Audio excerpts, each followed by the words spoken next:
raise your hands for questions.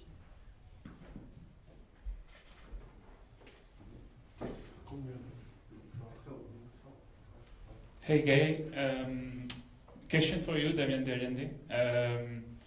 In front of you tomorrow you will have Gaël Figou and Jonathan Danty. What do you think about these two players? What is their weakness and their strengths? Thank you. Hello everyone, good afternoon. Yeah, I think they're both great players. Obviously, two very versatile players. Gaël's got very good touches and quick feet, and I know Dante does as well, but he's a bit more direct than Gaël. But yeah, I won't go into too much detail about their strengths and weaknesses because I'll be giving something away. But yeah, I'm just looking forward to the challenge, and I know Jesse is as well. I'm sure they are as well. So yeah, I'm just excited for tomorrow, and I can't wait to get going.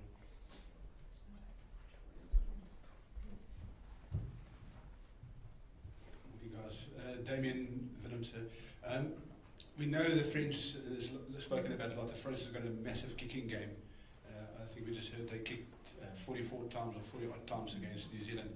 Have you focused a bit on returning the favour and obviously it's a long kicking game, working on setting it back with interest? Obviously, we know that they prefer to kick the ball long, and we've made plans to counter that. And I think obviously we have to see and analyse and see how the game goes tomorrow, and see how and where we can find spaces to obviously counter that back. But yeah, it's something that we're aware of. As I said, we've made some plans around their kicking game and the back three, and how we can nullify that and use that to our advantage, because we've got some quick guys on the edges with Currie and Cheslin. So yeah, we'll try and look maybe to try and get them into spaces. But yeah, I think there's a few opportunities where we can take them on.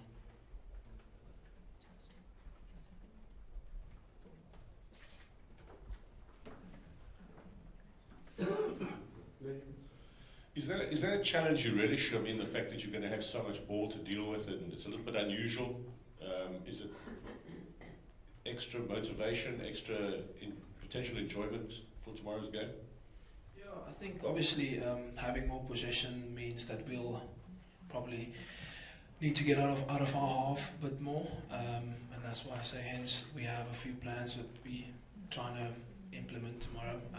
But also we have plans, but they might bring something else, a different tactic on the day. And yeah, we've prepped for a certain game plan, and yeah, we'll assess tomorrow and see what they're trying to do in the first 5 to 10 minutes, and then if there's something that they changed, we'll just try and counter that. For Damian Willemse again, France used to have this reputation of a team that plays with flair and panache, but that's a while back. There's also now the talk that they play with a lot more pragmatism. I mean, how do you, as a relatively young player, still view them? I think they've got threats all around the park. They've got a very good forward pack. They've got dangerous outside backs. Thomas Ramos is a very accurate kicker. Dupont as well. Chalibert, he's got very good hands, and he can kick the ball as well. So I think they've got threats all over. They're a quality side. They're number 2 in the world. We are number 3. Yeah, they're a very good team. Yeah. This was for Damian de Allende. Damien, you're obviously also known as a guy that's very physical. In a game like this, where you're confronted with two beasts like that, is it perhaps time to bring out your passing game again? Yeah, definitely. I'll just try and play the situation in front of me, but yeah, I'm not going to shy away because I feel they're a bit bigger. I might just try and go a bit harder. Can I ask both of you, is the fact that you're both world champions, you've won this before, does it give you an extra sort of serene edge for this tournament, that you both look a bit relaxed before what's going to be a hell of a game? Is that a factor, or are we sort of over-dramatising it in the media? I think you guys are overthinking it, not like in a rude way, but obviously we won the World Cup. Luckily, we put in a lot of hard work in 2019 and it came off. And these past 3-4 years, we've also put in a lot more hard work. I feel as individuals, we've come a long way to make the team better, skillfully wise, adapting to situations on the field a lot better as also. I wouldn't say we're more relaxed. We know we've been there before and we've won a quarterfinal, a lot of the guys in the group still. But yeah, that doesn't mean we won't be nervous tomorrow. It's still going to be a big occasion and you know it's going to be very loud, but I know for a fact that all 23 guys that are playing tomorrow are really looking forward to it. Just to Gaza, looking back from 2019 until now, how much has the team evolved? And in your previous game, there was probably a case where chances were not converted. How important is that going to be as well?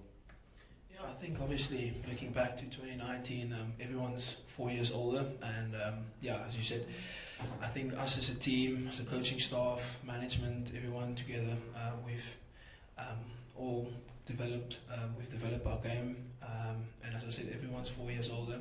So, guys' bodies are taking a bit longer to recover, etc. But yeah, I think as Damien said earlier as well, I think we've had a very good week. We've prepared to the best of our ability, and yeah, I think now all the talking has been done, and you know it's going to be showtime soon for us, and we'll have to deliver on that. We can't bank on what happened 4 years ago with the World Cup. Tomorrow is going to be a different challenge for us and for this different group. And we are really excited about that. And as I said, we've prepared to the best of our ability, coaches, management, everyone together. So yeah, we are all excited for the clash, and yeah, we'll see what happens. Thank you, Damien and Damien, and thank you all for joining us today.